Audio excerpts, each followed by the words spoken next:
저희가 매년 그런 부분에 우리 사회를 리드하시고 계신 분들을 저희가 특별히 모셔가지고 그 한 해 한 해 주제를 좀 달리하긴 합니다만 이런 자담의 형식으로 여러 가지 말씀을 듣고 그런 결과물들을 뭐 보고서로 발간하기도 하고 그 다음에 이제 온라인 매체에 저희가 정리해서 실시간으로 정리해서 올려서 여러분들이 같이 그런 생각을 공유할 수 있도록 그렇게 하고 있습니다. 올해는 저희가 특별히 뭐 포스트 코로나 시대에 디지털 전환이라고 하는 게 이전과는 다른 양상을 보일 거다라고 하는 생각에 따라서 주제를 그렇게 정리했고요.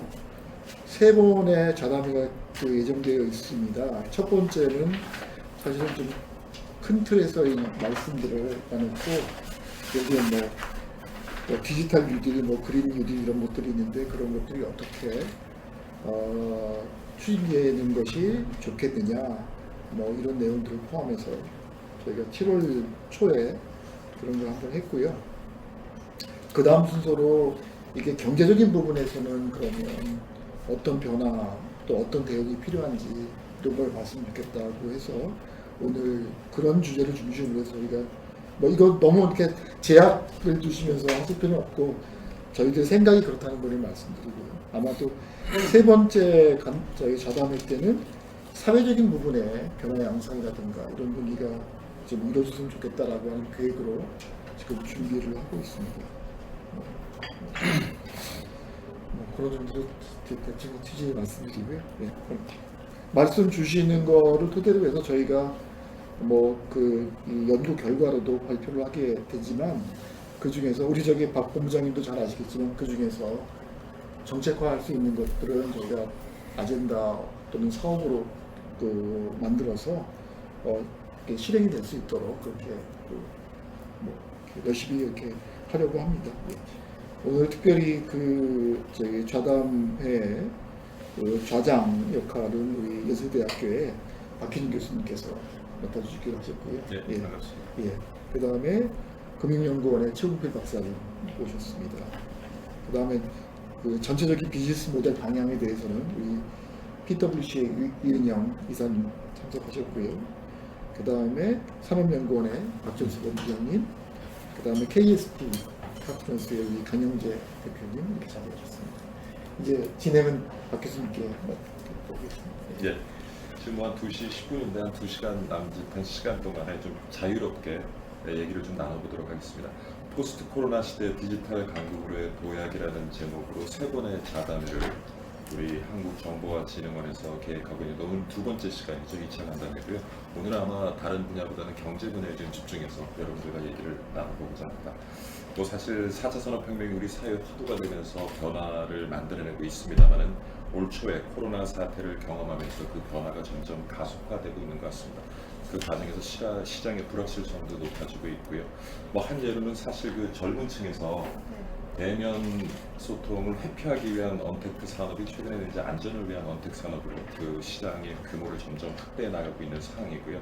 그래서 많은 기업들도 고민입니다. 뭐 지금까지 빠른 변화에 능동적으로 대처하기 위해서 기술도 중요하고 제품 서비스도 중요하지만 도대체 우리는 어떤 사업 방식, 비즈니스 모델을 가지고 시장에 접근해야 될 것인가에 대해서 많은 고민을 가지고 있는데 그래서 오늘은 좀 시장에 높아지는 불확실성 어떻게 관리할 것이냐, 위험 관리를 어떻게 하면서 이 변화에 능동적으로 대처할 수 있을 것이냐 그래서 비즈니스 모델 중심으로 조금 얘기를 나눠보고자 합니다. 먼저 한 세 가지 큰 꼭지를 가지고 있는데요. 그래서 첫 번째는 디지털 경제 가속화 요인과 전망이라는 제목으로 시간을 저희가 나누면 한 40분 정도씩 시간을 좀 나눴으면 좀 효율적으로 진행되지 않을까 싶고요. 그래서 먼저 그 산업연구원의 박정수 본부장님, 뭐 어떠한 요인으로 디지털 경제가 가속화될 것이고 또 어떻게 전망하시는지 조금 발제해 주시면 좋을 것 같습니다. 제가 말씀드린 다음에 하는 거죠? 예. 먼저 첫 번째 꼭지는 이제 박정수 본부장님하고 그 다음에 KSP의 강영재 파트너스, KSP 파트너스의 강영재 대표님 두 분이 좀 발제해 주시고요. 그 다음에 또 거기에 대해서 저희가 토론을 자유롭게 하도록 하겠습니다. 제가 서비스 산업을 한 지가 굉장히 오래됐어요. 예. 주로 이제 정책 쪽을 하는데 서비스 산업만 이렇게 딱 보다 보니까 이야기할 게 없는 거예요. 한 벌써 15년째 되니까. 그래서 올해 제가 연구 주제가 비즈니스 모델 관점에서 보면 서비스 산업의 중장기 로드맵 연구예요. 그래서 작년부터 이렇게 쭉 이제 그 세부 내용을 가지고 이야기를 하고 있었는데 갑자기 올해 그 비대면 비즈니스 모델 이게 딱 떴잖아요. 그래서 저는 되게 이렇게 웃겼다고 해야 되나 어떻게 해야 되나 이게 그 말이 안 나오는 게 정말 한 15년 동안 서비스 산업 육성을 해야 된다라고 주장을 했는데 거의 막 맥히지도 않다가 갑자기 비대면 산업 육성한다고 막 이야기를 하니까 이게 뭔가가 이게 촥이 와야지 되나 이게 뭐지라는 생각을 하면서 제가 이 비대면이라는 타이틀로 쓴 게 5월달에 자료를 하나 쓰고 난 다음부터 조금 바빠졌어요. 그 전에는 통 안 바빴거든요. 근데 어쨌든 그 비즈니스 모델이라고 이야기하는 게 뭐 가장 단순하게는 우리 많이 이야기하는 게 뭐 우버, 에어비앤비, 뭐 최근에 이제 마켓컬리 뭐 이런 얘기를 하잖아요. 근데 그거 말고도 굉장히 많은 비즈니스 모델들이 이 시장에 나와 있잖아요. 그러니까 이제 뭐 변호사 관련된 게 뭐 로톡, 그 다음에 그 아르바이트 중개하는 태스크랩이 아니면은 취미생활과 관련된 뭐 하비인더박스 굉장히 많은 비즈니스 모델들이 등장을 하고 사라지고 막 이러는데 이런 비즈니스 모델이 결국 새롭게 나타나는 요인들이라고 이야기하는 거는 기본적으로는 소비자 수요겠죠. 그 다음에는 그런 소비자 수요를 실제 구현시킬 수 있는 기술이 될 테고요. 그 다음에 맨 마지막으로는 정부의 정책, 특히 이제 규제의 문제가 등장을 하겠죠. 그러니까 소비자 유인이 있고 그거를 사업자들이 기술적인 그 경험을 가지고 구현을 하는데 거기까지는 모든 사람들이 할 수가 있겠죠. 다만 이제 실제 서비스 비즈니스 모델은 시장에 진입을 할 때 가장 큰 게 규제잖아요. 제도가 없으면 못 들어가는 거고 규제가 있으면 못 들어가는 거기 때문에 뭐 작년까지는 이제 규제 문제를 상당 부분 많이 이야기를 했었는데 지금 올해 비대면 이야기를 하면서는 자금 지원과 이제 비즈니스 모델에 대한 얘기를 하는 거죠. 그러면서 이제 뭐 규제 샌드박스를 통해 가지고 뭔가 해결해줄 방법들을 이제 찾고 있다라는 부분이 될 텐데 어쨌든 비즈니스 모델이 변화하는 요인이라고 이야기하는 거는 크게 두 개가 아닐까. 그 수요라는 측면과 기술적 측면. 근데 이제 수요 측면 부분에 있어 가지고는 제가 이야기하는 거는 뭐 크게 두 가지, 뭐 고령화나 여성의 경제 참여가 가장 그동안에 많은 부분을 차지했다면은 또 다른 하나는 요즘에 그 정부에서 이야기하는 것 중에 1인 가구 부분이 많이 나와요. 그러니까 이제 고령화나 그 여성의 경제 참여 쪽으로 늘어나는 거는 결국은 그 비즈니스 모델이 어떤 방식, 어떤 업종에서 어떤 형태로 이제 요구를 하느냐의 문제잖아요. 고령화의 부분에 있어가지고는 결국 그 사회복지, 뭐 의료 시스템, 뭐 이런 부분이 될 테고요. 여성의 경제 참여는 역시 양육과 관련된 사회복지 문제하고 조금 편리한 생활을 하기 위한 가정 가사하고 관련된 부분이 될 테고요. 1인 가구 같은 경우에는 그 소규모의 어떤 서비스 그리고 개인화된 서비스 뭐 이런 부분들이 어떤 수요적인 측면에서 나올 건데 이 부분들을 뭘로 구현을 할 것이냐 결국 이제 기술적인 측면에서로 구현이 돼야 되겠죠. 그게 뭐 기본적으로는 네트워크 시스템과 모바일 스마트폰이 기반이 되는 거고요. 그렇기 때문에 비즈니스 모델이 뭐 오프라인에서 온라인으로 넘어온 거는 상당 부분의 시점을 거쳤고요. 오늘 뭐 금융 부분도 이야기가 되긴 하겠지만은 유통과 금융 부분이 가장 선도적으로 비즈니스 모델의 어떤 다변화를 하는 형태가 되지 않았을까 생각이 들고 있고요. 그 다음에 이야기할 수 있는 게 조금 어떻게 고급화시킬 것인가라는 차원에서 빅데이터의 활용과 AI, 블록체인 뭐 이런 기술들이 적용이 됨으로 해가지고 고도화되는 거고 그거를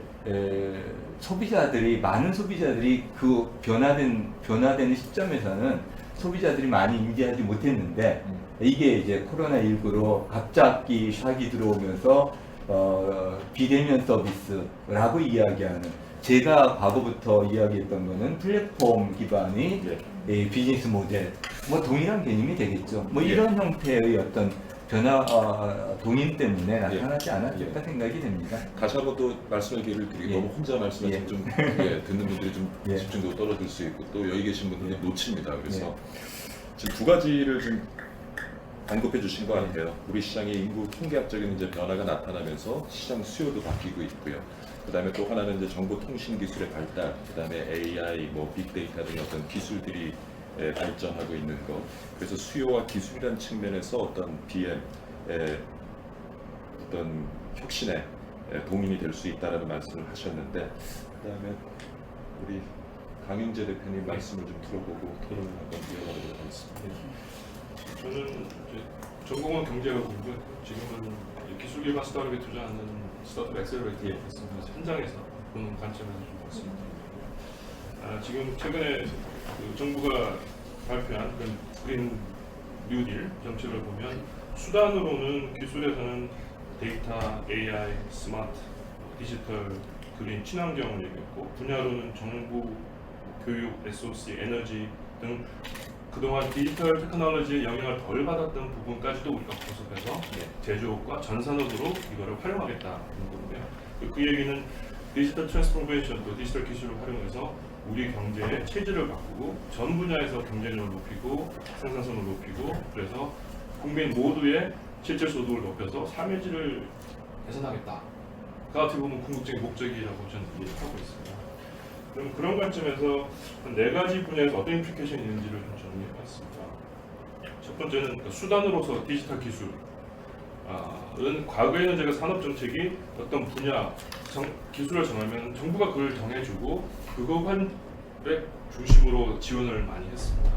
지금 디지털 기술은 굉장히 그 기술 하나에도 다양한 분야의 요소 기술이 있고 종류가 있어서 정부가 사전에 그걸 정하기보다는 우리가 이런 목표를 위해서 이런 기술을 활용한다면 실제 구체적인 기술은 시장에서 경쟁을 통해서 승자가 나오거나 또는 다양한 기술이 이머전트하게 하는 것이 굉장히 중요하지 않을까 생각합니다. 알다시피 인공지능에도 옛날에 포멀라지 기반이 있었고 지금은 딥러닝 중심인데 딥러닝에 굉장히 다양한 기술이 있고요. 최근에 배터리 전기차냐 수소 전기차냐 논란이 있죠. 그것도 선택이 아니고 둘 다 할 수 있는 마치 가솔린과 디젤 차가 다 쓰는 그런 식의 굉장히 다양한 기술이 활용될 수 있기 때문에 그런 부분은 시장에서 경쟁을 통해서 이머전트하게 하는 것이 굉장히 중요하지 않을까 생각합니다. 두 번째로 그러면 이런 디지털 기술의 핵심은 뭐냐? 저는 소프트웨어라고 생각합니다. 그 넷스케이프라는 웹브라우저를 개발했던 마크 앤드리슨이 2011년에 한 얘기가 소프트웨어에서 eating the world. 소프트웨어가 세상을 다 잡아먹고 있다. 그 핵심은 모든 제품은 소프트웨어 컴포넌트가 있다. 그렇기 때문에 모든 회사는 소프트웨어 회사다. 그리고 더 나아가서는 각 모든 산업에서 결국 최강자는 가장 좋은 소프트 회사를 개발하는 소프트 회사가 될 것이다. 라는 부분이 바로 이 소프트웨어가 세상을 잡아먹게 되는 겁니다. 실제로 보시면 자동차도 그렇고 핸드폰도 그렇고 모든 분야에서 소프트웨어를 가장 잘하는 회사가 지금 가치가 엄청 올라가고 있지 않습니까? 오늘도 애플이 엄청난 실적을 발표했는데요. 근데 이 디지털 기술, 특히 소프트웨어 기반의 디지털 기술의 특징은 뭐냐면 곱셈의 법칙이 적용한다는 겁니다. 이것이 도입됐을 때 플러스 1, 플러스 10이 아니고 기존에 있는 것들을 곱해서 소위 말하는 10x, 10배 더 생산력을 낸다는 것이죠. 얼마 전에 기사 나왔지만은 그 카이스트 출신 공익 요원이 병무청에서 뭐 몇 주 걸리는 작업을 자기가 코딩해서 뭐 반나절 했다. 뭐 그런 거거든요. 그게 약간 합의, 그 애디티브가 아니고 멀티플리티브만 가능하다는 것이고요.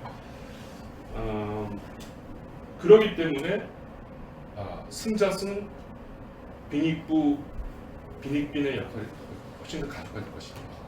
이걸 먼저 채택하는 사람은 훨씬 앞서갈 것이고 뒤쫓아는 올 것이다. 특히 인공지능 같은 부분에서 B2C는 데이터를 모을 수 있는 방법이 여러 가지 있지만 B2B에는 자기 분야의 데이터만 모을 수가 있습니다. 그렇기 때문에 먼저 모아서 먼저 러닝하는 사람을 뒤쫓아오기가 불가능하게 하는 거죠. 그리고 그렇기 때문에 이제 고용 분야에서도 그걸 하는 사람은 방금 디지털 디바이드 말씀하셨지만 계속 소득이 올라가지만 그걸 못하는 사람은 완전히 탈락이 돼서 못 가든다는 것이죠. 그래서 정부 정책에서도 이 앞쪽에서 파일을 키우는 정책도 해야 되지만 뒷부분에서 이걸 받쳐주는 정책에서는 성공 사례, 성공한 기술이 경제 각 분야로 디퓨전이 제대로 될 수 있도록 하는 부분. 그러니까 중소기업이든 그걸 잘 못 쓰는 기업들이 제대로 쓸 수 있도록 도와주는 부분. 두 번째는 이 재교육, 탈락했던 고용인들이 할 수 있도록 되는 부분. 그래서 결국 그 부분이 되면은 전 세계적으로 나오는 그 유니버설 베이직 인컴이 굉장히 큰 화두가 되지 않을까 생각이 듭니다. 그다음에 마지막으로는 이제 R&D 부분인데요. 지금까지 저희가 팔로업 차원에서, 그러니까 팔로워 차원에서 있는 기술을 잘 활용하면 됐고 그 기술을 점진적으로 개선해서 지금까지 왔다고 하고 이제는 저희가 새로운 기술을 만들어야 되는데 기술이 뭐냐? 내가 생각하면 그건 결국에는 문제 해결의 방법, 물론 문제 해결을 통한 과정에서 얻은 노하우로 생각합니다. 그래서 저는 R&D도 기본 사이언스에 대한 R&D보다는 오히려 디지털 기술의 시대에서는 문제를 디지털 기술로 활용해서 푸는 그 엔지니어링과 그로부터 얻어지는 노하우인 테크놀로지를 우리가 어떻게 빨리 의미 있는 문제에 적용해서 가질 것이냐가 굉장히 중요하고요. 그렇기 때문에 과거의 연구소 또는 기업 내에서 연구 조직, R&D 조직에서만 하는 것이 아니고 실제로 이런 기술을 현장에서 적용해서 거기서 정말로 승자가 나오고 좋은 기술이 경쟁하는 그런 실질적인 현장에서 검증되는 기술 개발이 중요하기 때문에 스타트업 섹터가 굉장히 좀 중요하다고 생각합니다. 그러니까 미국도 특히 실리콘밸리가 이렇게 성장할 수 있는 이유는 기술을 그냥 연구소에서만 개발할 것이 아니고 연구소에 있는 기술 연구자 또는 스탠포드나 버클리에 있는 사람들이 자기 박사학위 논문, 석사학위 논문을 가지고 나와서 기술을 개발하고 사업을 해서 그것이 성공함으로써 선수는 구조를 갖거든요. 그래서 우리나라도 저는 이 스타트업 섹터가 한국 경제의 R&D 섹터가 되고 그거는 그냥 연구실에 있는 종이상의 기술의 연구가 아니고 실질적으로 이제 디지털 기술을 전 분야에 필요한 분야에 활용할 수 있는 문제 해결 솔루션으로서의 기술로 하는 부분이 필요하지 않을까 생각하고 그런 부분에서는 R&D 스타트업 섹터가 굉장히 큰 역할을 최근 몇 년서 해왔고 앞으로도 더 많이 하는 쪽으로 정부가 일관된 정책을 필요하다. 저는 지금 그 대표님 말씀 중에 문제 해결 중심의 접근이 중요하다는 말에 굉장히 조금 주목할 수 있을 것 같아요. 지금 사실 다양한 기술이 시장에 선보이면서 어떻게 보면 기술 중심의 접근을 하는 경우가 많은데 사실 뭐 현존하는 기술로도 채워지지 않는 그 시장 사용자들의 욕구가 많이 존재하고 있거든요. 그렇다면 사실 지금 우리 시장에서 가지고 있는 문제점이 뭐냐? 환경 변화가 빨라지면서 아마 사용자들은 그들이 가지고 있는 다양한 욕구들을 충족시키기 위해서 아마 그들의 고정 자산을 지속적으로 줄여가는 노력을 하지 않을까 하는 생각을 해봐요. 그러면은 결국에는 뭐 고정 자산을 줄여가려는 노력을 하는 과정에서 이전처럼 무엇인가를 구매해서 소유하면서 사용하기보다는 그때그때 필요한 걸 가지고 있는 누군가에게 접근해서 필요한 걸 필요한 만큼 사용하고 비용을 지불할 수 있는 그런 시대가 열리지 않을까. 그래서 그런 사용자의 또 고민이 있는 반면에 공급자의 고민은 환경 변화가 빨라지면서 점점 다양해지고 까다로워지는 고객의 요구를 충족시키기 위해서 맞춤식 제품과 서비스를 시장에 끊임없이 내놔야 되는데 거기는 결국 비용 부담이 발생한다는 거죠. 그래서 어떻게 하면 비용을 억제해 가면서 고객별로 맞춤식 제품과 서비스를 제공할 수 있을까? 그러다 보면 아까 본부장님 말씀하신 대로 이 시장에서 가지고 있는 사용자의 문제, 공급자의 문제를 동시에 해결하는 공간이 어딜 것이냐. 아까 플랫폼이라는 언급을 잠깐 하셨고 또 네트워크 효과에 대해서 언급을 하셨지만 결국에서는 그 플랫폼이라는 공간에서 어떤 제조업과 서비스업이 연계되면서 어떤 사용자별로 맞춤식 그런 제품과 서비스를 비용을 억제해가면서 제공할 수 있는 그런 기회가 만들어지지 않을까 하는 생각도 좀 해봅니다. 제가 너무 말을 많이 했죠. 지금. 뭐 의견 있으시면 좀 주시죠.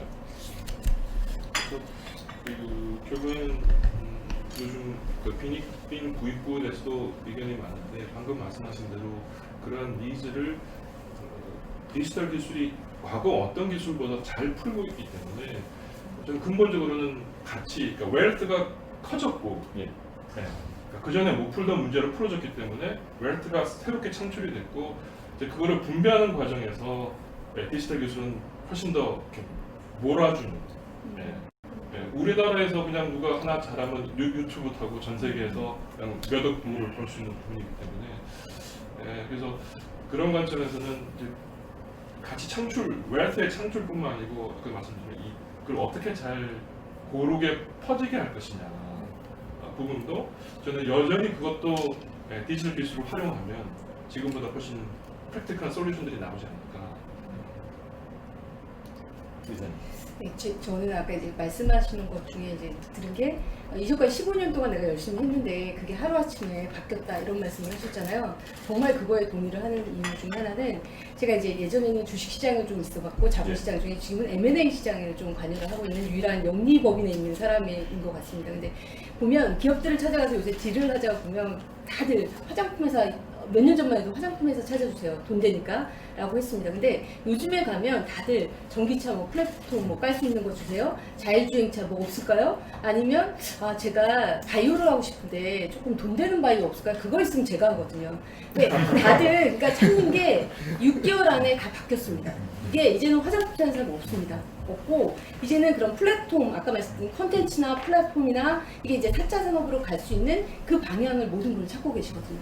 그러니까 아까 말씀 중에 되게 재밌었던 게 저는 예전에 우리가 BC, AD를 나눴을 때 요새 BC는 비포 코로나, AC, 애프터 코로나라고 얘기를 하잖아요. 그러니까 이 변화라는 게 충격이라는 게 엄청 우리한테 큰 걸 줬고 저는 이 비즈니스 모델을 바꾸는 가장 큰 거는 인간의 욕구인 것 같습니다.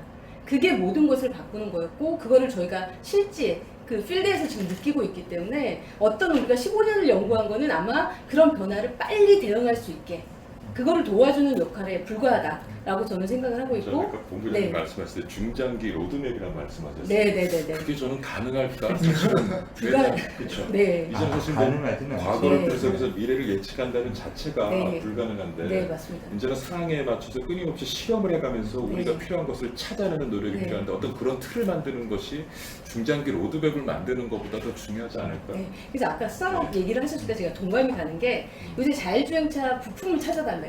근데 없거든요. 솔직히 우리가 알고 있는 게 현대모비스 뭐 이런 거는 알고 있지만 그 회사들을 팔라고 할 수는 없지 않습니까? 그래서 제가 고민하고 맨날 이걸 찾거든요. 그러면 특허청 뭐 이런 거를 보면 그 대부분이 보면 다 스타트업 기업입니다. 그러니까 자율주행에 있을 20개의 기업이 다 스타트업이다. 그러면 우리가 할 일은 정말 분명하거든요. 정부는 돈을 딴 데 쓰는 게 아니라 이런 거에 밀어주는데 이게 단지 내가 이공계에 나와서 간판을 달아서 내가 스타트업을 시작하겠다라는 게 아니라 정말 우리가 누구나 알 수 있는 한 20개 기업에 1,000만 원씩 주는 거는 안 되거든요. 끝까지 지원해주는 저는 정책의 성공은 딱 하나 지속적 지원인 것 같거든요. 그거를 해줬을 때 우리가 조금 더 그런 시기가 빨리 오지 않을까.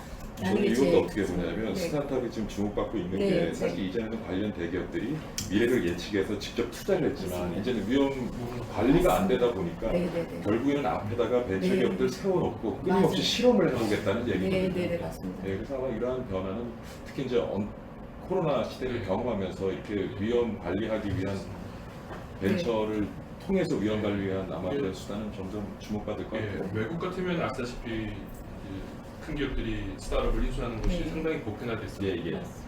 한국은 정부가 창조경제를 한다고 하고 한 4, 5년 전만 하더라도 대기업 만나보면 한국에서는 우리가 할 만한 기업이 없어라는 말이 많았습니다. 그러니까 정말 2, 3년 사이에 굉장히 바뀌면서 지금은 외국뿐만 아니고 예. 국내에서도 활발하게 네. M&A를 하기 위해서 네. 노력을 하고 있거든요. 그러니까 그거는 한편으로는 디지털 테크놀로지 때문에 굉장히 빨리 성장을 하고 있고 말씀하신 대기업도 이제는 더 이상 미래를 예측할 수 없기 때문에 예. 누가 어디서 예. 경쟁자가 나올 수 없기 때문에 예. 위험 보험 차원에서 또 자기 원하는 것을 잘 만들기 위한 일종의 어장관리겠다. 네. 그런 여러 가지 면에서 네, 네, 이제 네. 스타트업을 보고 있고 또 CBC까지 이제 만들어지게 되는데 네. 굉장히 좋은 어떤 선순환 네. 구조를 만들어주고 그래서 비즈니스 모델을 사실 구성하는 게 핵심 요인들을 보면 뭐 핵심 자원, 활동, 파트너십이 있는데 이제 대기업들도 그런 위험 관리를 위해서 스스로 자산을 확보하기보다는 파트너십을 통해서 맞습니다. 이제 그 부분을 그런 해결하는 오픈 이노베이션. 예, 그 부분도 아마 비즈니스 모델의 어떤 변화의 큰 한 부분을 차지하지 않을까 싶습니다. 연구위원님. 뭐 금융도 별로 다르지 않은 것 같아요. 그렇죠.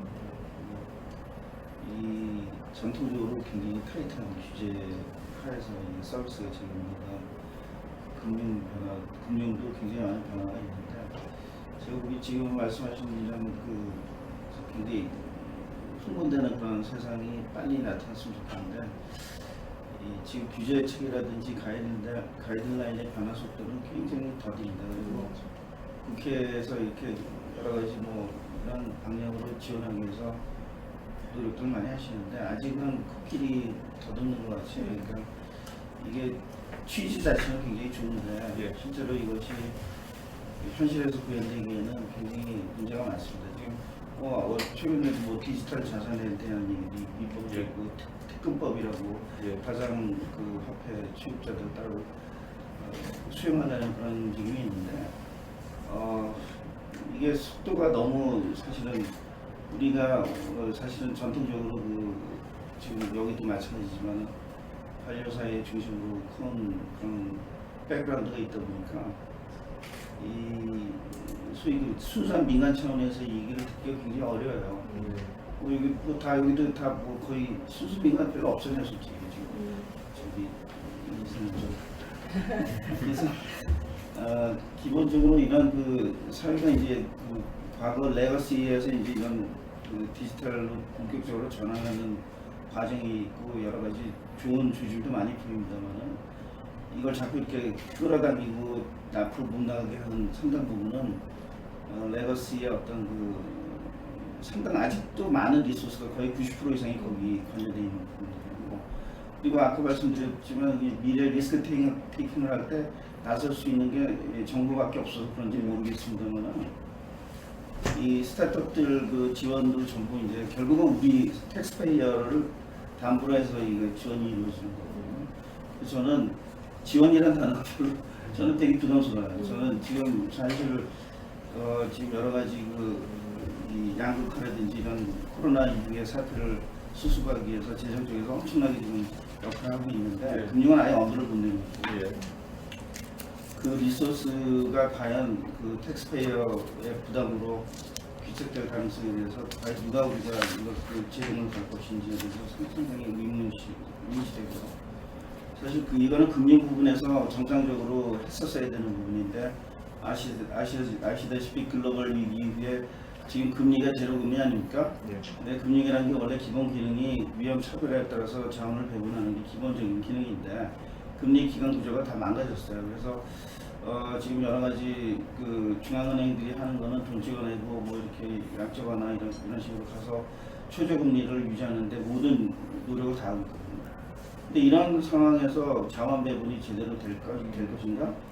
전혀 아니죠. 그러니까 금융이 만약 중요하다는 것을 인정을 하신다면은 지금은 우리 미래를 위해서 준비해야 되는 아주 결정적인 순간인데 과거의 어떤 레거시들의 잘못 때문에 이런 금융의 핵심적인 기능을 기대하기 어려운 그런 아주 암중무색 사업 차원이에요, 사실은. 그래서 지금 말씀하신 부분이 사실은 미래 먹거리, 뭐 고용 창출 이런 거랑 다 직결되는 부분인데 이것을 정부 지원이라든지 정부 기구 중심의 어떤 프로그램으로서 한다는 게 물론 가시적으로 처음에는 뭐 몇 조 투입해서 만들고 다 좋죠. 근데 그게 이 맞돌아가는 부분은 그건 전혀 다른 얘기고요.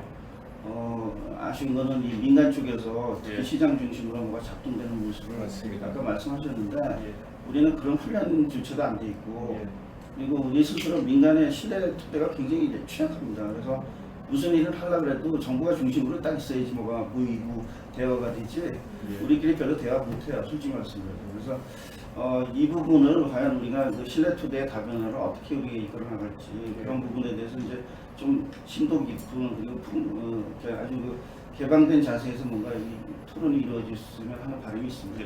사실 우리 사회가 이제 디지털 경제 시대로 접어들면서 앞서서 논의가 됐습니다만은 그런 우리의 많은 위험 요인들 그걸 이제 뭐 청년 창업, 기술 창업들을 통해서 끊임없는 실험을 통해서 우리가 그 부분을 관리하고자 하고 있는데 그런데 과연 우리가 가지고 있는 정책금융 말씀도 하셨고 이게 과연 정부의 지원을 통해서 해결해야 될 문제, 해결될 수 있는 문제인지 그 부분에 대해서는 좀 글쎄요 대표님은 어떤 의견을 가지고 저는 전적으로 영국 위원님 말씀에 동감합니다.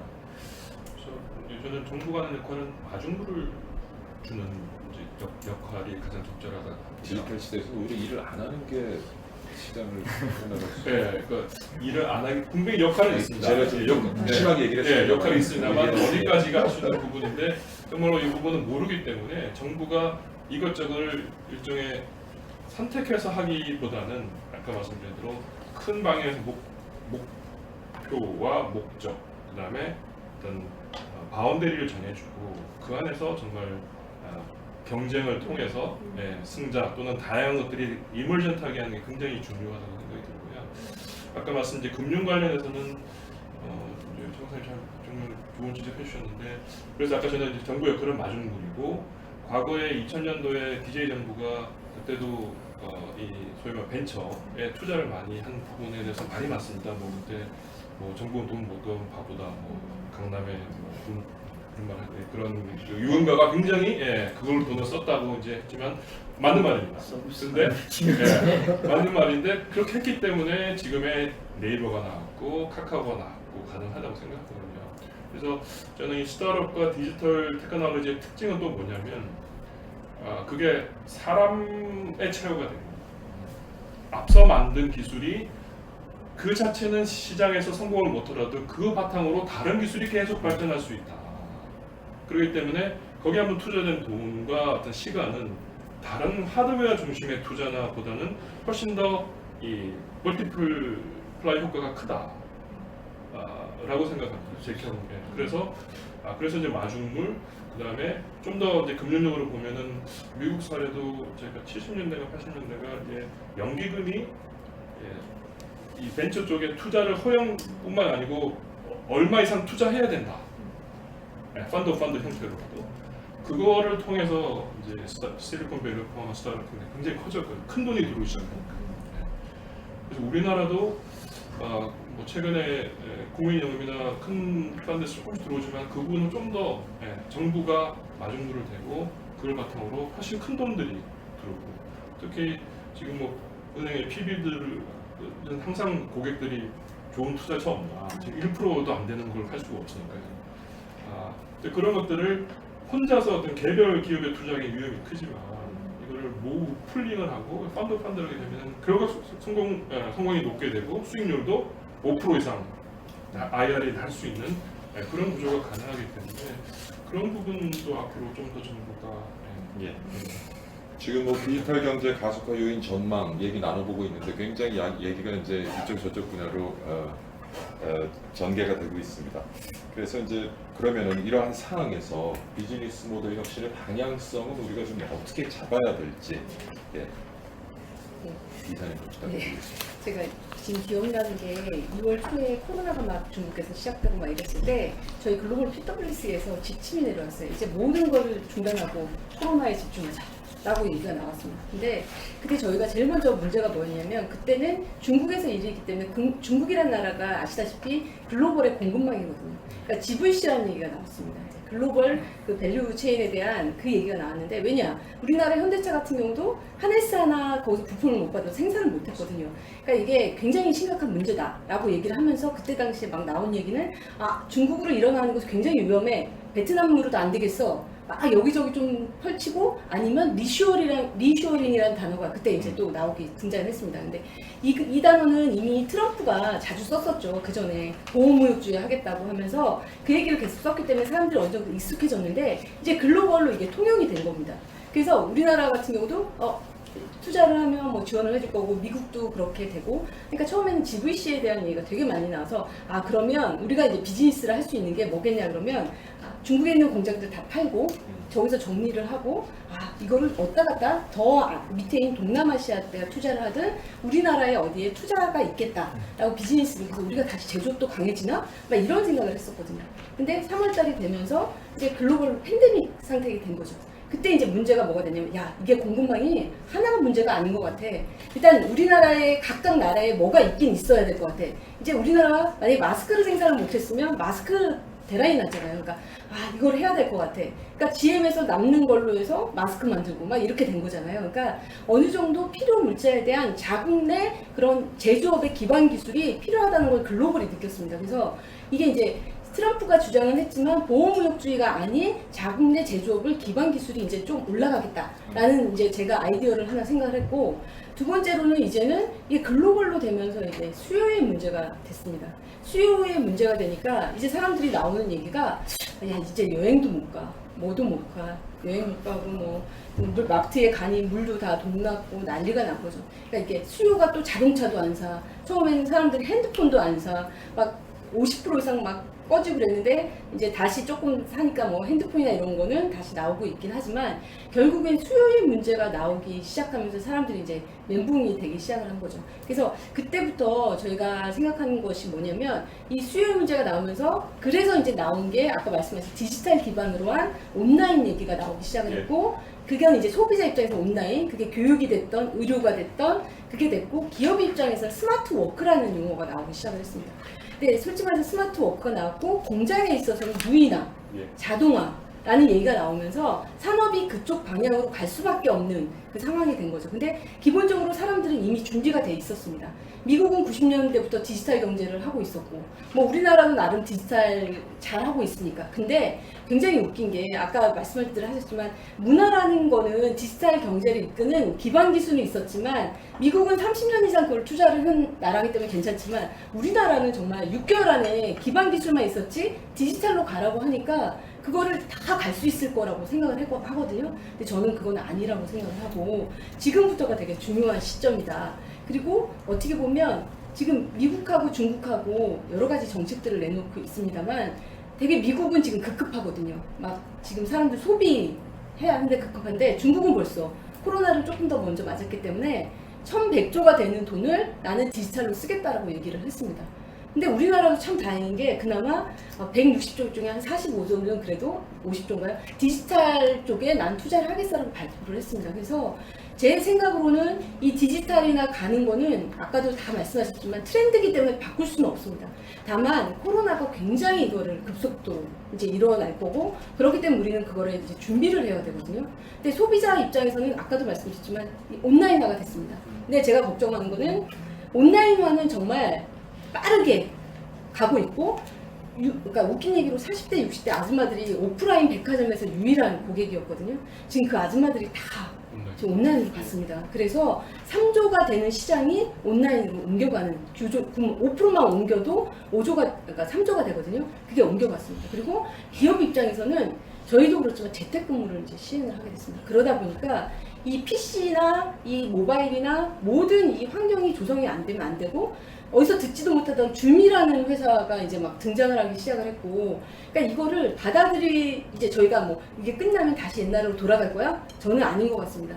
이 사람이 한번 경험을 해서 이거의 편리함을 알았으면 물론 그거를 보완하고 또 시행착오는 있겠지만 그 비즈니스를 변화는 우리가 이제 받아들여야 되는 거거든요. 그래서 그런 입장으로 봤을 때 제 개인적으로는 이 비즈니스는 온라인화는 어쩔 수 없고 두 번째 스마트 워크는 필수 조건이다.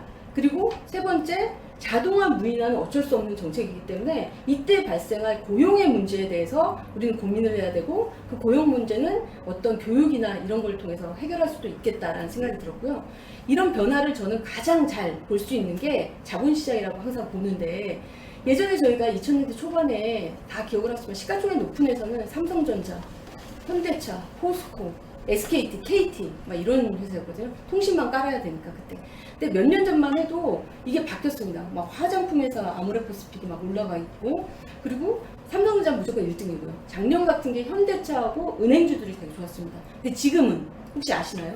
뭐 카카오가 벌써 현대차 시가총액 넘었었죠. 넘었죠. 네. 그리고 SK 그룹사 다 합쳐봤자 카카오 반 맞습니다. 정도밖에 안 됐어요. 맞습니다. 삼성 바이오 문제가 됐던 그거나 아니면 우리가 OEM 그 바이오 그 생산하는 그 어디죠? 세트리온 이런 회사들이 12안에 다 등극을 했고 그나마 LG화학이나 삼성 SDI 같은 경우는 2차 전지 때문에 부각을 받고 있고 이 비즈니스의 모델의 변화가 아까 말씀하신 네이버 카카오는 당연히 12안에 들어가 있고요. 그리고 그 기반 기술인 반도체는 SK하고 SK 하이닉스하고 삼성전자는 당연히 1, 2등에 있고요. 그러니까 이 비즈니스의 변화 방향은 이미 시장에 녹아 있고 예. 이 방향이 저는 적어도 5년 이상은 끌고 가지 않을까라는 생각이 듭니다. 네. 사실 이제 4차 산업혁명이 우리 사회에 화두가 된 게 한 4년 되는데 네네.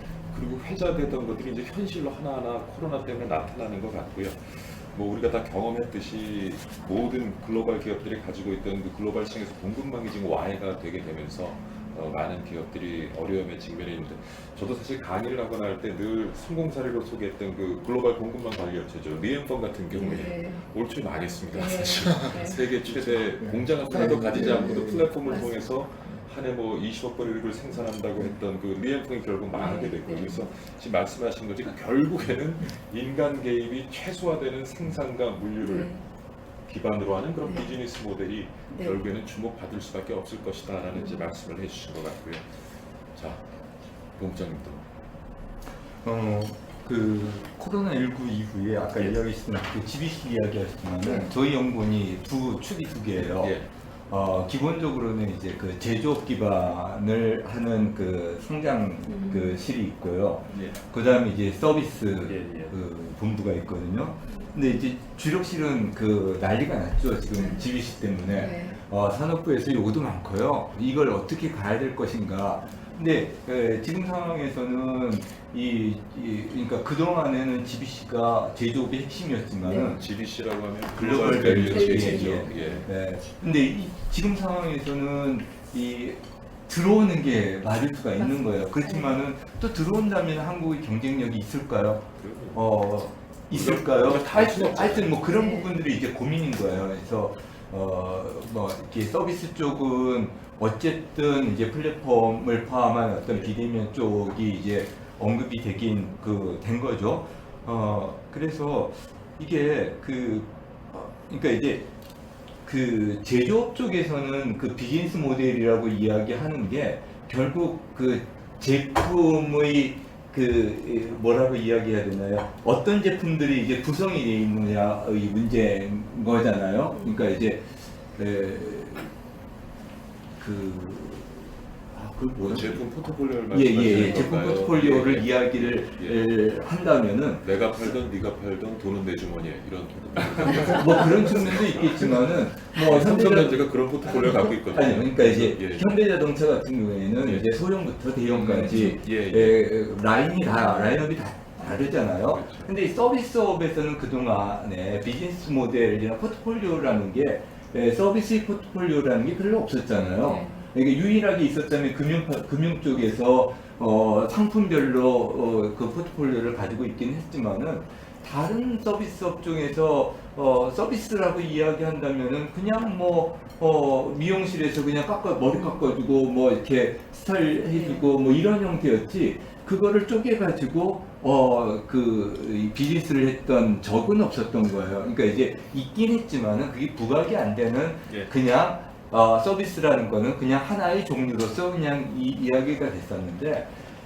이런 그 최근에 나왔던 그런 소비자의 수요나 기술의 형태에 따라서 제공할 수 있는 서비스가 예. 달라지는 거예요. 그러니까 그 말씀하시는 거는 그러니까 기존의 제품이나 서비스를 제품. 최소한의 단위 모듈로 다 이게 쪼개서 그렇죠. 사용자들이 예, 직접 예. 필요한 모듈을 선택을 조합해서 사용할 수 있는 그런 시장이 앞으로 열릴 것이다. 그렇죠. 예. 예. 그럼 보험업도 사실 그렇거든요. 요즘 예. 그러니까 보험 상품 사보면 본인이 다 선택할 수 있게 되어 있고요.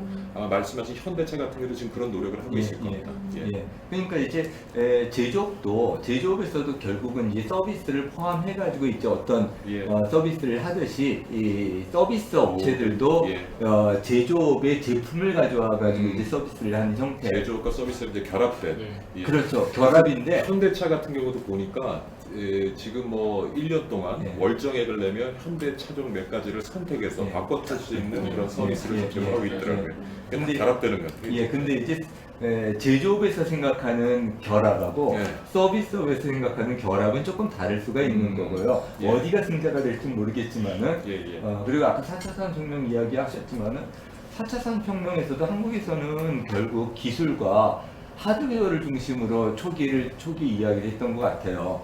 근데 제가 생각하는 4차 산업의 결론은 서비스라고 생각을 하거든요. 그렇죠. 모든 기술과 제조업을 통해서 서비스가 이루어지는 형태이기 때문에 향후의 어떤 비즈니스 모델이라는 거는 상당 부분이 형태가 어떤 형태의 서비스들로 구성된 예. 그 비즈니스 모델을 가져갈 것인가 라는 방향 쪽으로 가지 않을까 생각을 합니다. 제조업 관련 제가 저희 관점에서 한번 말씀드리면 저는 뭐 경제학을 공부하는 사람은 아니지만 그냥 일변하고 또 다른 나라들하고 비교해 보면 한 나라가 지속적으로 국민들의 생활 수준, 실질 소득, 삶의 질을 높이기 위해서는 미국과 영국, 홍콩 몇 개 나라를 빼고는 제조업 기반이 없이는 불가능하다라는 게 이제 저희 이제 퍼스펙티브고요. 그런데 우리나라는 상대적으로 그 제조업 기반이 많았음에도 불구하고 지난 한 20년 동안 이 싼 임금 때문에 그 부분을 많이 내부했죠. 그럼에도 불구하고 다행히 몇 가지 아주 큰 자동차, IT, 디지털이 있기 때문에 버텨졌는데 좀 디지털 기술을 활용하면 다시 한번 우리 제조업 기반의 상승을 점프를 할 수 있지 않을까. 인공지능에서 어떻게 결국 비즈니스에 쓸 것인가를 크게 두 가지로 얘기하더라고요. 하나가 오토파일럿, 코파일럿 개념으로 얘기를 하더라고요. 오토파일럿은 사람이 할 필요 없는 것들은 인공지능이 되잖아요. 사람이 꼭 필요한 부분은 인공지능을 활용해서 역할을 잘 함으로써 훨씬 더 생산성을 높이게 된다. 그러니까 적은 시간을 일하더라도 항상 높은 쪽으로 코파일럿의 역할을 한다는 거고요. 그게 제조업으로 보면 사람이 굳이 피지컬한 노력이 필요 없는 부분은 그게 로봇이 됐던 뭐 오토파일럿을 하고 사람이 필요한 부분은 소위 말하는 이제 콜라보레이티브 로봇, 코봇을 활용해서 생산성도 느리고 고용도 느리는 물론 굉장히 특이한 제한된 얘기지만 제가 알기로는 메르세데스 벤츠 회사에서 코봇을 늘렸더니만 오히려 고용이 늘어났다는 얘기를 하더라고요. 그러니까 그런 식으로 코봇을 활용하게 되면 훨씬 더 고령인 사람도 일을 할 수가 있고 그런 노하우를 활용할 수가 있고 또 그 노하우를 코봇 상황에서 이제 인공지능으로도 활용할 수 있는 러닝이 가능해요. 그런 또 선순환 구조를 갈 수가 있다고 생각합니다. 그래서 저는 이 디지털 테크놀로지를 서비스와 당연히 디지털 중심의 비즈니스도 키우는 데자면 정부가 이번 이야기 중 하나가 이제 제조업도 얘기했고 그 디지털 트윈이라는 얘기는 이거를 전 산업에 활용하겠다는 얘기거든요. 그래서 그 와중에 좀 제조업 기반을 더 확대하고 생산을 높이는 쪽으로도 돈과 기술과 사람이 흘러가게 되면 정말 우리나라가 이제 디지털 포스트 코로나 시대에 정말로 강국이 될 수 있지 않을까. 우리가 지금 얘기하는 여러 가지 정보통신 기술 기반으로 이제 서비스와 그런 제조업이 이제 결합돼서 어떤 새로운 형태의 시장의 가치를 부여하는 또 길이 한 길이 있고, 그다음 우리가 가지고 있는 제조업의 그 경쟁력을 높일 수 있는 그런 길이 또 있고요. 디지털 경제에서 하드웨어가 필요한데 그걸 막 중요한 하드웨어가 반도체, 그다음에 배터리, IT. 근데 그거를 다 가지고 온다라는 전 세계에 뭐 우리하고 중국 정도? 네. 근데 우리나라는 다 탑인 거죠. 그래서 그 부분을 이 자동차도 있죠, 자동차죠. 그래서 그 부분을 더 업그레이드하고 더 확산하고 더 많은 사람들이 디지털과 제조업을 연계할 수 있는 쪽으로 보게 되면은 막혀있던 실핏줄이 이제 막 돌면서 나라가 더 만들어지지 않을까. 자, 이번에는 금융 서비스 얘기 좀 해보겠습니다. 사실 지금 뭐 많은 변화들을 얘기하고 있는데 어떻게 보면 변화가 가장 더딘 부분 중에 하나가 금융 서비스, 아까 플랫폼 얘기도 했고 글쎄요. 제가 보기에는 지불 결제는 제일 빠르죠. 예. 이거는 다르니까. 예. 그 화폐 종류도 굉장히 다양해요. 예. 그래서 사실 요즘에 이제 주요 은행에 가보면, 뭐 우리은행 가보면 하나 서로가 경쟁자로 인식하고 있는 게 아니라 향후에 가장 잠재적인 경쟁자는 결국은 카카오나 네이버가 되지 않을까 하는 생각을 많이 하고 있고요. 그래서 뭐 지금은 어떻게 보면 규제라는 것 때문에 좀 자유롭게 플랫폼이 구동되기도 쉽지 않은 상황에서 그런 변화들을 다 담아낼 공간이 아직 없습니다만, 아마 이게 규제라는 것은 뭐 언제든지 환경 변화에 따라서 바뀔 수 있는 부분이니까요. 금융 서비스 산업의 변화가 어떻게 보면 굉장히 앞으로 가속화될 가능성이 높은데 어떻게 보시는지. 지금 기본적으로 제가 아까 말씀하셨는데 어쨌든 지금 이게 결국은 모든 변화의 핵심이 뭐라고 생각해요? 이 결국 연결된 부분이 제일 예, 변화를 드라이브하는 허드라고 생각해요. 그렇죠. 그 5G 세상에서는 시작 자체가 구조가 이제 서버 클라이언트 이런 방식으로 설명 안 되는 예. 다면 시장을 예. 옛날과 엄청나게 다양한 역할들을 하고 모든 시장 참여자들이 소비자, 공급자, 뭐 개발자 예. 모든 역할 다 해야 돼요. 여러 가지 역할 다 해야 되는데 지금 여전히 문제는 그 정부의 역할이 제일 사실은 하더라고 생각합니다. 정부는 제가 보기에는 미래 생태계를 이끌어가는 아주 중요한 역할을 하고 있다고 생각하고 앞으로도 계속 국가는 굉장히 중요한 역할을 한다고 생각되는데 지금 뭐 몇 조 이렇게 아까 말씀 이거 좀 이제 그만했으면 좋겠어요. 이 월급 받는 분들이 시장의 흐름을 얼만큼 잘할 수 있겠습니까? 그러니까 시장에서 뭔가 시장의 니즈를 파악하고 거기에 어드레스하는 시장 밀착된 분들이 제일 잘 알죠. 예. 그러니까 그분들의 목소리가 주체가 돼야 되는데 예. 우리는 거의 대부분 뭐 여기 옆 빌딩 있지만 전부 다 약간 전부 센트럴라이즈드. 그래가지고 뭐 정보와 진흥원도 이제 그 중에 한 산하기구 우리도 마찬가지고 결국 다 이 산하기구가 너무 많아요. 예. 그래서 이걸 드러내면은 진짜 민간은 재벌밖에 없습니다. 그래서 지금 아까 스타트업들 얘기 많이 했는데 얘네들 아무리 키워봐야 새싹이 이렇게 뿌리를 착근해서 이렇게 뭔가 뻗어나가긴 불가능한 역할입니다. 쉽게 얘기해서 지금 규제 관련된 불확실성이나 이런 것들이 진짜로 심각합니다. 그래서 내가 뭐가 아이디어가 있더라도 이걸 가지고 뭔가 새로운 금융 서비스를 만들고 싶은데 이게 과연 적법한지 아닌지를 파악할 방법이 없어요. 그거를 판단해 줄 분들도 몰라요, 사실. 예.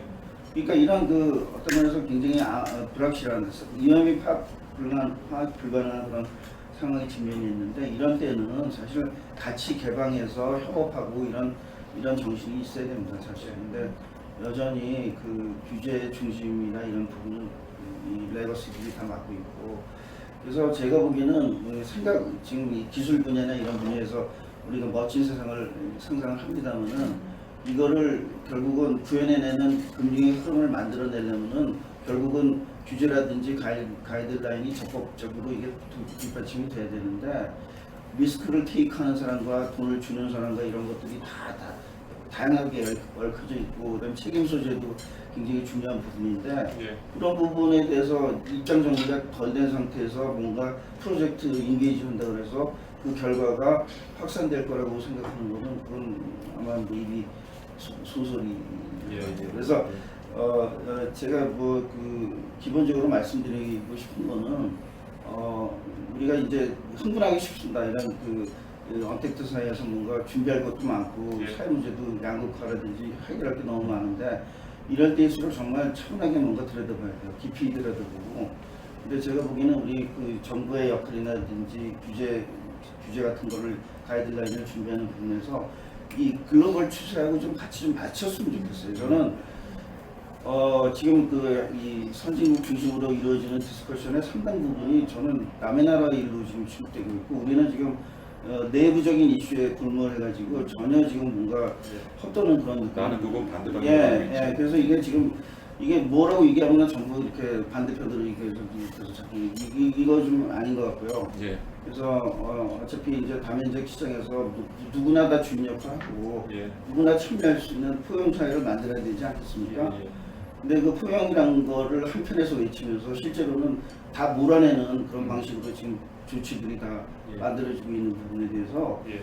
그 남의 얘기라고 생각하지 마세요. 이거는. 그리고 지금 가장 중요한 부분이 부동산 문제인데 예. 부동산 부분도 지금 세상이 이렇게 발달했는데 우리가 다룰 수 있는 자산의 카테고리는 굉장히 제한적이에요.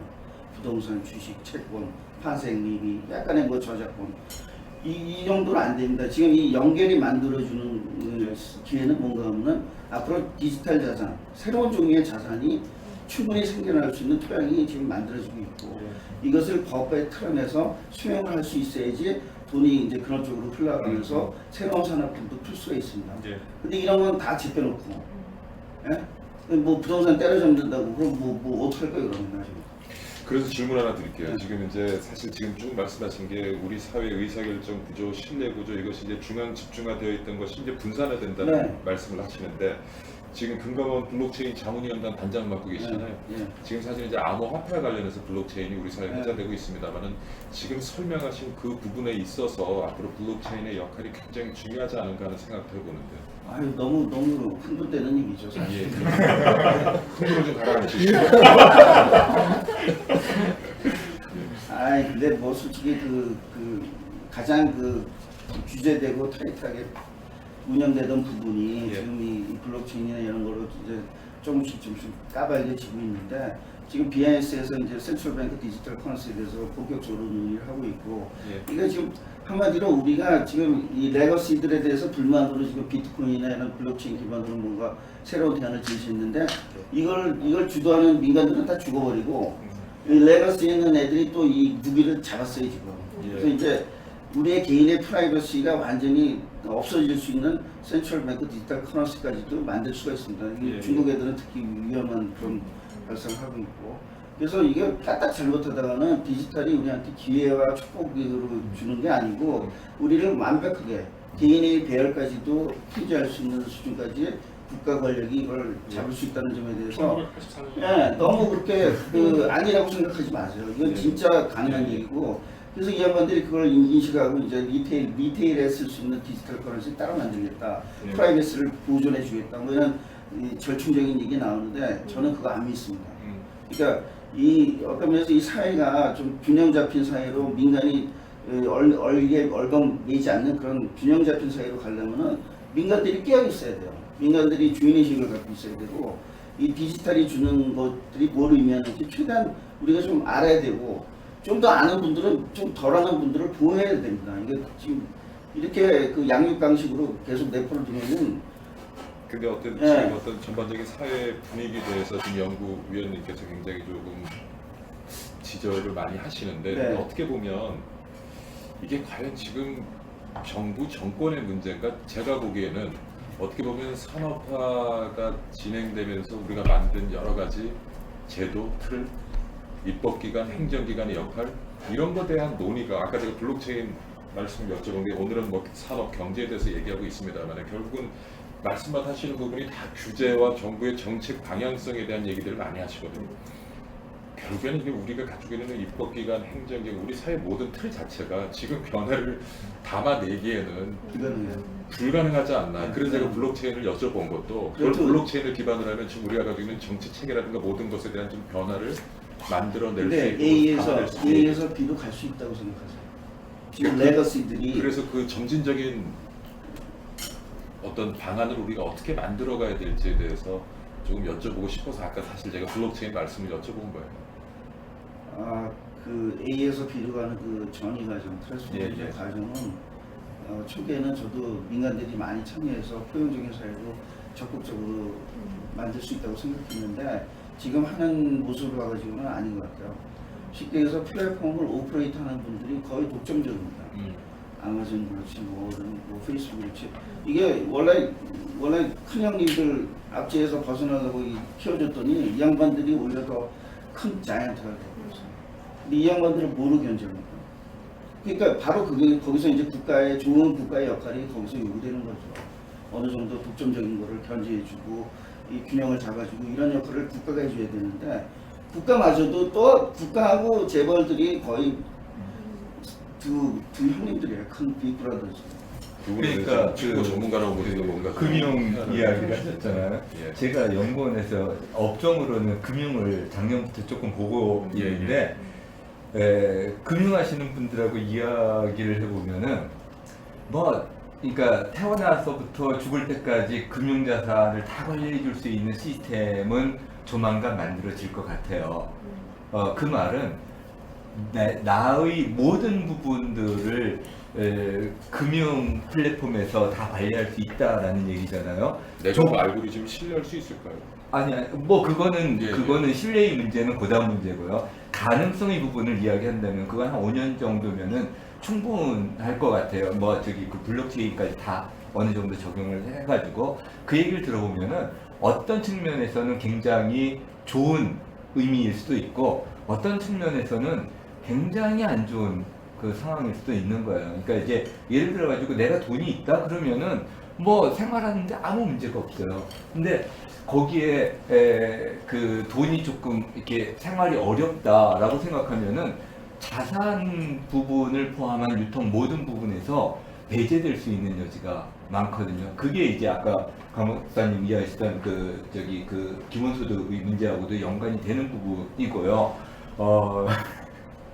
블록체인에서 이제 빅브라더 이야기하는 부분하고도 연관이 되는 부분이에요. 그러니까 부정적인 측면도 분명히 있고요. 긍정적인 측면도 분명히 있는데 그러니까 산업적인 측면에서는 긍정적인 측면이 분명히 있을 수가 있다고 생각해요. 저는 이제 어쨌든 산업을 하기 때문에 이것을 통해서 새로운 괜찮은 직업들을 만들어줄 수 있다라는 차원에서는 긍정적인데 사회적인 측면에서는 굉장히 고민을 해야 될 부분이 많이 있다고 생각을 하거든요.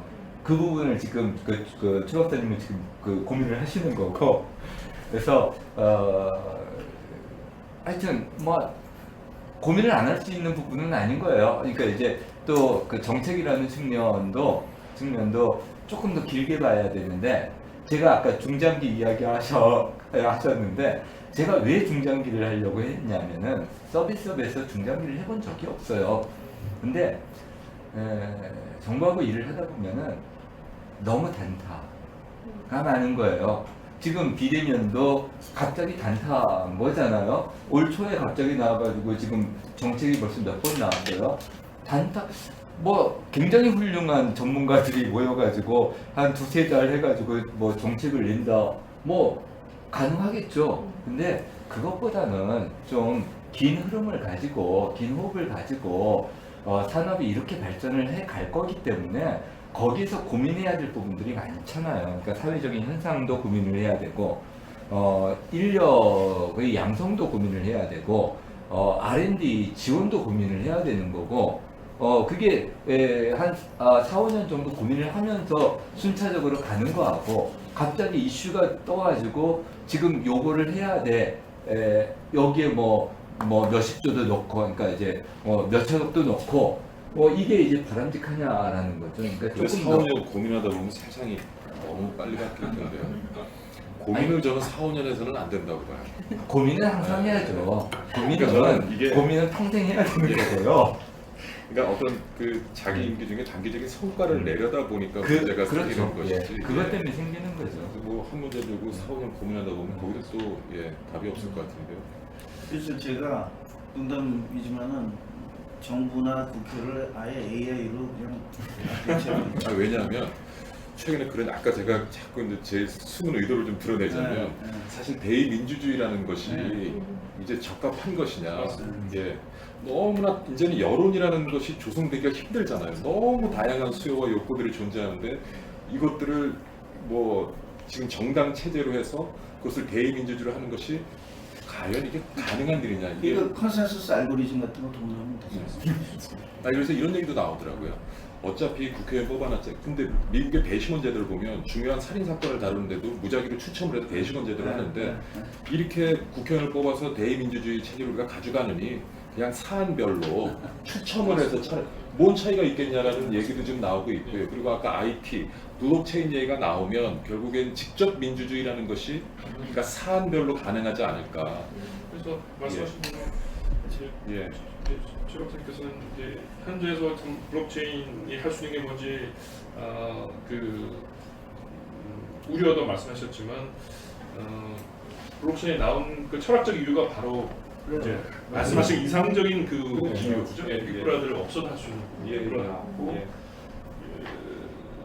근데 참 아이러니하게도 그걸 또 이 정부나 큰 기업들이 중간에 하이제킹을 해가지고 블록체인 기술을 가지고 똑같이 하겠다고 하지만 또 여전히 그 본래의 철학대로 하고자 하는 사람들이 많이 일을 하고 있고 여전히 돈이 많이 투자가 되고 있거든요. 근데 그래서 기술 발전을 보면 점점 더 이 기술이 뭘 할 수 있냐 부분이 이게 matter of if가 아니고 matter of when이 되는 것 같습니다. 네.